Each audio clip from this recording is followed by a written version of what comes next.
welcome back to my channel. It's Janet, and if you're new here, make sure you hit that red subscribe button. Give this video a like to let me know that you're liking my content, and don't forget to hit that notification bell so YouTube can let you know if I upload a new video. And if you're a returning subscriber, welcome back to my channel. Hello everyone, welcome back to my channel. I thought in today's video that I would do another sit down chat with you guys.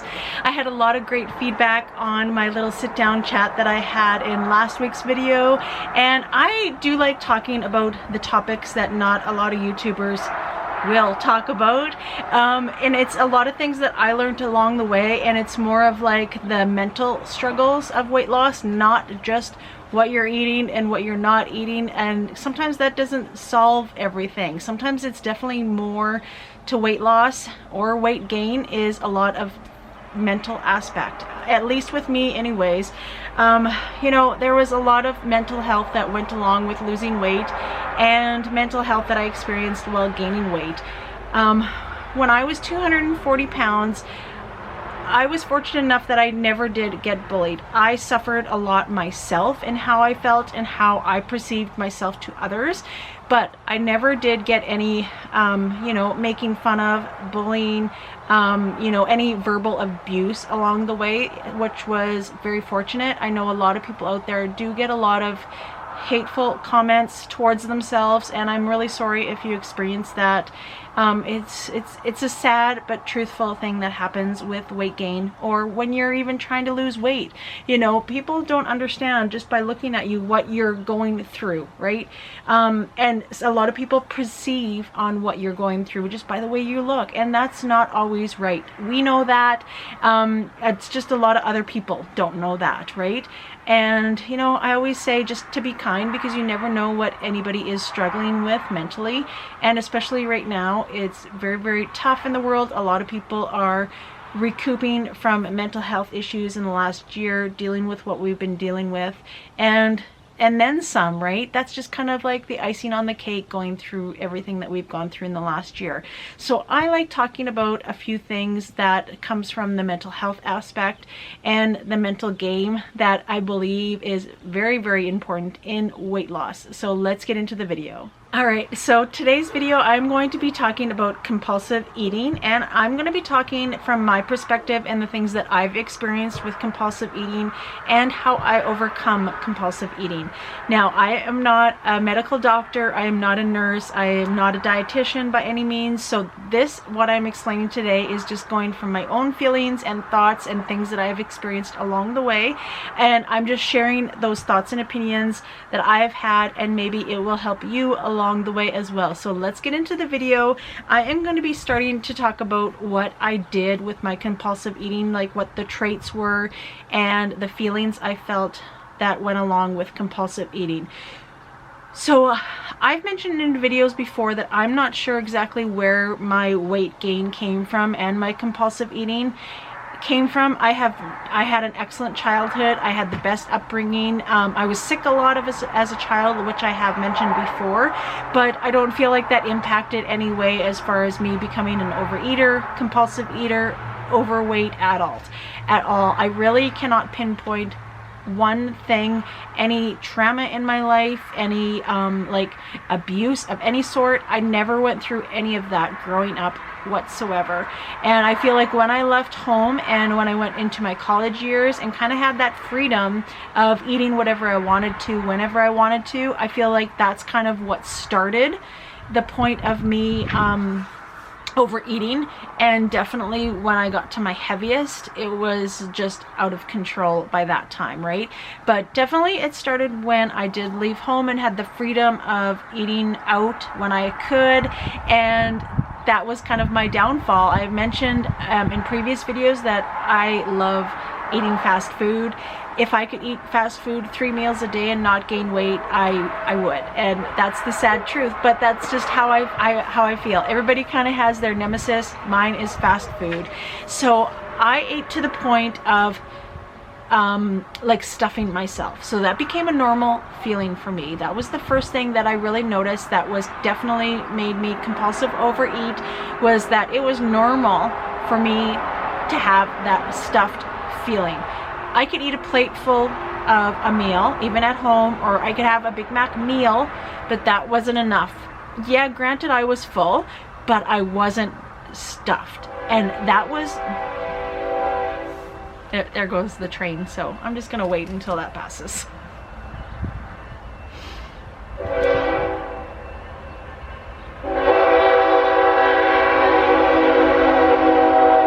So that was feeling normal to me. I could have like a Big Mac meal and I would still feel hungry. Not that I wasn't full, but I just didn't have that feeling stuffed sensation. And that to me was my signal that I was full, was feeling stuffed. And that became normal to me. So if I wasn't feeling that way, I had to eat more. And you know, that I was probably having like 3,000-4,000 calories a day, like for sure. And no wonder I gained weight. When you're having that many calories, there's no way that you cannot gain weight when you're having that many calories. And especially normalizing that stuffed feeling, you know, that was probably my #1 thing on why I compulsive ate. So the next thing as well too that I did a lot when I compulsive eat is I was always looking for an excuse to binge. So it was like I ended up getting fast food. I'll always probably use fast foods as an example because that was my nemesis. I loved going there, and that was the opportunity where I compulsive ate, I binged eat everything, right? So if I went to McDonald's, I just didn't get like a burger and a Diet Coke. It was getting like the Big Mac meal. It was getting 6 McNuggets with the sauce. And I thought, well, I'm already here, and you know, this is kind of my opportunity to take advantage because I am here. It was kind of like, I felt like it was always my last meal on earth, I swear. And I would get a McFlurry. So because I thought, well, I'm here now, I'm not just gonna get one burger, I'm not just gonna get like a Big Mac meal, like I have to get everything. It was like a do or die situation, right? And I used that as an excuse to binge. Or my husband would make my favorite meal, right? That was an excuse to binge and for me to feel to the point that I was going to be sick. And you know, I definitely 100% had a binging disorder. I feel like I still suffer from that, even though I thought I had it under control. I still get those tendencies. I still have binged in the past since I've gotten to goal.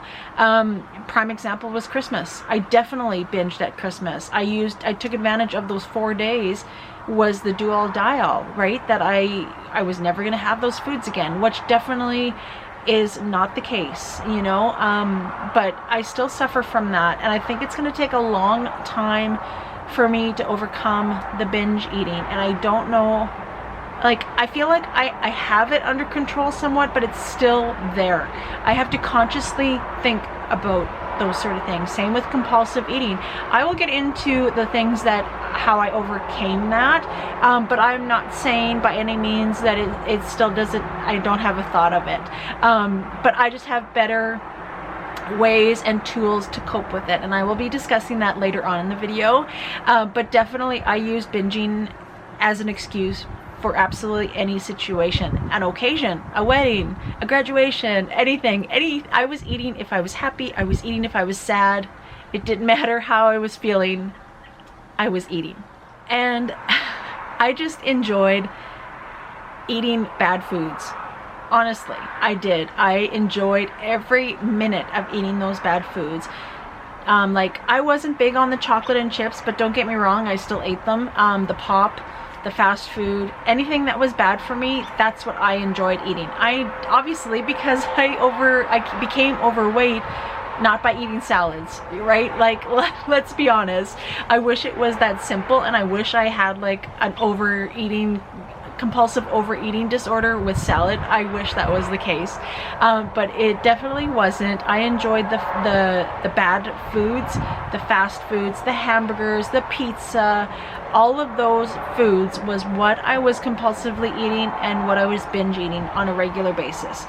Like, obviously it wasn't every day that I was eating fast food, but you know, it was more times than not. It was probably 5 days out of the week, right? And I just became addicted to eating those bad foods, because when I had some, I wanted more the next day. Like, and it wasn't satisfying to me, and it just made me crave it even more. It actually did the opposite by me going to fast food and saying like, oh, I'll get in my fast food. I don't do it that often, and I'll just go and stop here and go to Wendy's and get my, you know, whatever sort of burger and fries and Frosty and get it out of my system. I didn't work that way. I wanted the exact same thing the next day. It never worked with me as far as just having it that one day and getting it out of my system, and I would be fine. It never worked like that for me whatsoever. So that was another thing definitely that I struggled with, is once I had it, then I just wanted more and more. And even like my favorite foods at home, I would have 2 servings because I didn't get that stuffed feeling.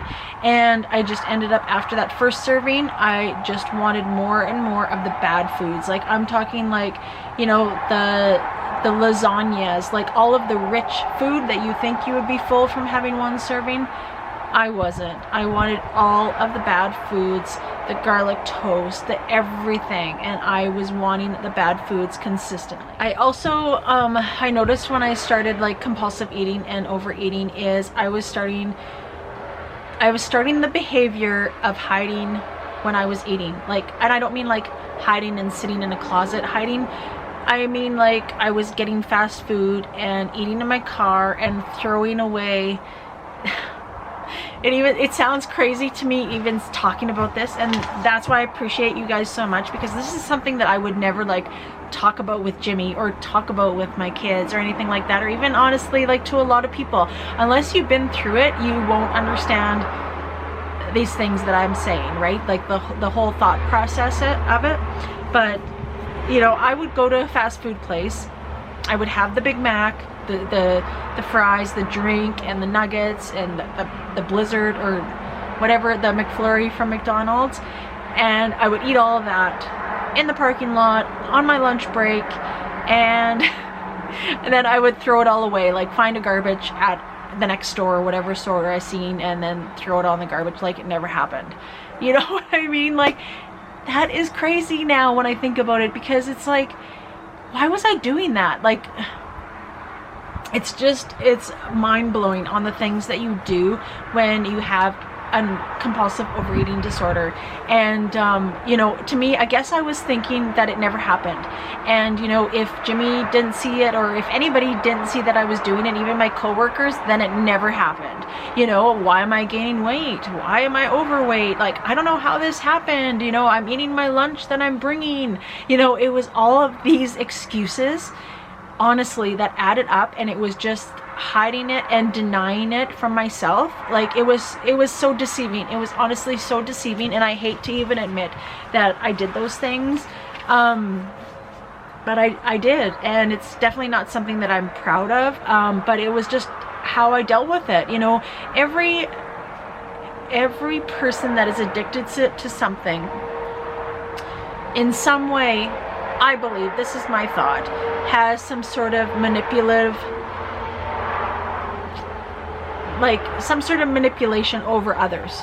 I truly believe that, because, you know, whether it's alcohol, drugs, you know, you do manipulate others in some way or another. And that's just kind of how I manipulated others, was by thinking and saying like, I don't know how I'm gaining weight. I'm doing all the right things. You know, I'm taking my lunch, I'm meal prepping and doing all the things, you know, I'm eating what I should, right? It always reminds me of that show that's on TLC. I forget the doctor's name. Oh, I think it's My 600-Pound Life or something. I'm addicted to watching that show.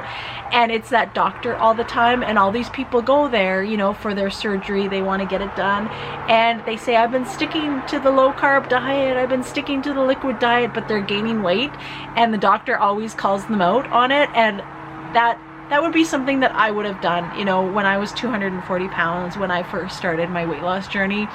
I would deny it to the end, because you never wanted to face it, right? You never wanted to face it that it was you doing it to yourself.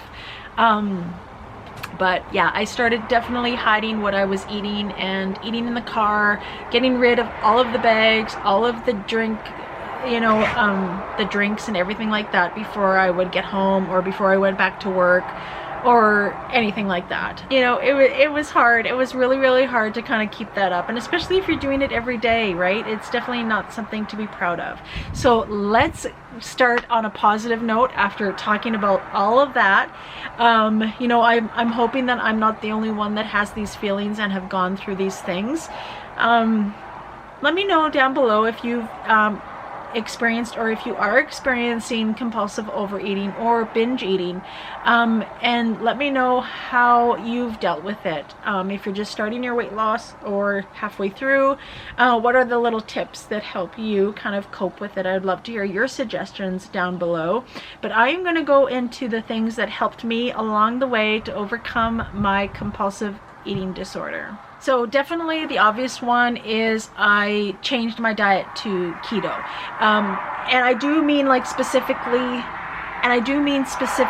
going keto, because I've done other diets in the past. I've done probably all other diets in the past. I've done the Weight Watchers. I've done the carb count, like the macro counting. I've done the carb cycling. I've done all of the diets. And one thing with keto is that I feel satisfied with what I'm eating. So I want to be specific here when I talk about keto. And I say that the going keto helped me because it keeps me satisfied with what I'm eating. So I usually have 2 meals, and with what I'm eating in my meal, I feel like full. I don't feel stuffed. I'm not saying like I don't get that stuffed feeling by any means, but I feel satisfied. Keto's made me feel satisfied with what I'm eating, that I don't feel like I'm still hungry after I've eaten a whole meal. Like that's how I was feeling when I was overweight. So when I'm dieting and I'm feeling that feeling, that's not going to help me. That's just a personal preference, and that's not going to help me. So that was definitely one thing. I know it's the obvious, but definitely keto with the high fat and low carb definitely helped me overcome those cravings, and I felt satisfied with what I was eating. Another positive thing that I took from and changed the behavior is from compulsive eating is I started a hobby. So I started YouTube. I'm not one to have a lot of hobbies. I always said my hobby was cleaning, because that's one thing that I do enjoy. I love having a clean house, and I take pride in that, and it's just kind of like a hobby that I did. But now that I've started YouTube, it really takes the focus off of eating. It's more on doing YouTube, thinking of ideas for YouTube, writing down in my book all of my ideas, meal planning, meal prepping, doing all those fun things, right? And that is what I started as a hobby. I've also loved walking. I've always loved walking, and I know it's probably not a hobby, it is a form of exercise, but I find like even if I started walking outside and forced myself to go for a 30-minute walk, it would take the edge off of me wanting to overeat. You kind of feel a little bit like healthier once you walk for 30 minutes, right? And by doing those things, it gets food off of your mind, right? You're worrying about other things. You're busy doing maybe like crocheting, or you're looking after your flowers, you're looking after your plants, or whatever your hobby is. So I highly suggest finding a hobby, and if you don't have one already, and kind of just making that a pastime in order to get your mind off of food. Also briefly mentioned the meal planning and meal prepping. That was another thing that I started doing to help me overcome it, was by planning. I talk about it all the time, probably in every second video, but it helped me so much. Meal prepping, meal planning, highly recommend those 2 things. That will definitely keep your meals in check. You won't be causing overeating. You'll have everything planned. You won't want to binge because you'll be satisfied with what you are eating with your meals that you have throughout the day. So highly recommend meal planning and prepping. Also with keto, one thing that has helped me was not becoming restrictive on my foods. Now, that doesn't mean by having like the pizza, the donuts, all those sort of stuff. I don't mean restrictions that way, but I mean like keto has taught me by that I can still have those foods and feel satisfied and still stay on plan. Here's the train again. I'll have to wait. Enjoy the foods that I love.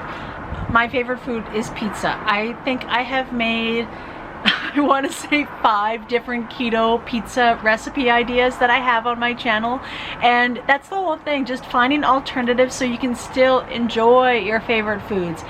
I feel like, you know what, I know a lot of people say like I can't just have one slice of pizza, and I cannot. But if I know and plan for a cheat day, you know what, I can make the best of it. I have said before that to not let those little things pass.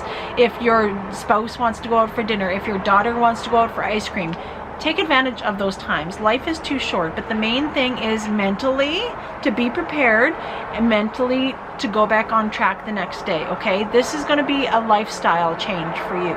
So that is what you need to think. You can think to yourself, okay, I'm not going to restrict myself to never have it again, but I have to keep in mind tomorrow when I get up, I am not reaching for that leftover slice of pizza. I am not reaching for that ice cream that I still have in the freezer. I am staying on track. It's all a mental game. You have to just self-talk yourself through it. I do that a lot, right? My last tip that I have for you, compulsive food addiction, is by talking to you guys. So create an outlet where you can talk to somebody, whether it's a good friend, coworker, husband, or even if it's some therapy. You know, we all need help in trying to figure out how to overcome our addictions. And if you don't seek help, how are you ever going to overcome it, right? I truly believe that talking about it, getting it off to your chest, talking about your feelings, how you felt when you were overweight, how you're feeling now, the struggles that you're having, you know, we don't have to go through this alone. And that is one thing that I realized now that I have you guys to talk to, and when I talk to you guys in the comments, it is such an outlet for me, and it's such a positive outlet. A lot of people talk about social media being negative in their life, and it's actually the total opposite for me. I found that social media is such a positive outlet from my experience. Maybe because I am older, I'm not in that phase as far as like getting a lot of negative comments and a lot of negative hate. And honestly, even if I did, I probably would just kind of toss it aside, because I really don't play into those, and I don't feed into those sort of negative comments. But it's just been such a positive experience for me being on YouTube, and it was like the best thing that I've ever done. And that's why I want to make it my full-time income. Like, I love it so much. I would love to upload even more than 4 days a week. I'm hoping that consistently I can start uploading the 4 days a week now that I only have one job. But I absolutely love helping you guys. I love talking to you. I wish we all lived like in a closer community that we could like meet each other and have a huge meetup. I would absolutely love that. And you know, it's so sad to think that like a lot of you guys are in the States and you're so far away from me, and maybe one day I'll be able to do a live. I would love to do that, and be like really into like interacting with you guys. So hopefully I can do that maybe in the upcoming weeks, and experience that with you guys. But you guys truly are my friends. You're a positive outlet for me, and I know that I can confide in you guys and talk about how I'm feeling and the struggles that I've had and still have going forward. And I'm hoping that I have that kind of like, I'm hoping that my channel kind of is an outlet for you guys as well too, and know that it's a safe place that you can leave comments. And you know, any negative comments, I haven't received any yet, but if I ever do, that I will delete them. And you know, I don't tolerate that, and I definitely don't tolerate it for my subscribers or my friends, right? Just make sure that you are finding an outlet that you can talk to somebody and tell them exactly how you're feeling, and that way you can find a solution to overcome your compulsive overeating disorder and your binge eating disorder, right? And just get those feelings out on the table and figure out a solution. I sure enjoy recording these videos that kind of deal with the mental health side of being overweight and losing weight. So let me know if you're enjoying these type of videos from me. I would love the feedback. So we will catch you guys in the next video. Don't forget to hit that red subscribe button. Give this video a like to let me know that you're liking my content, and also don't forget to hit that notification bell so YouTube can notify you when I upload a new video. Thanks for watching.